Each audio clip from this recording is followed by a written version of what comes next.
Hey guys, in this video we're going to take a look at how you can create a shortcut for a contact in WhatsApp to the home screen on Android phone. So first, on your Android device, you want to go back to the home screen by tapping on the home button or swipe up, and then on the home screen touch and hold.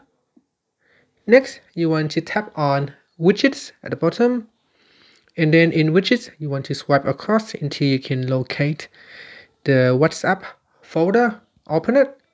Then in here, you want to tap on the add button, or you can touch and hold and drag the widget to the home screen and let go. Next, you will need to choose a contact from the list. Now in my list here, I only have 2 contacts. Your list might have a lot more. So select one of the contact, and that's it. So the shortcut has been created. Whenever you need to chat with that person, you can tap on the shortcut, and that will immediately open up the text conversation, and from there you can start to chat straight away.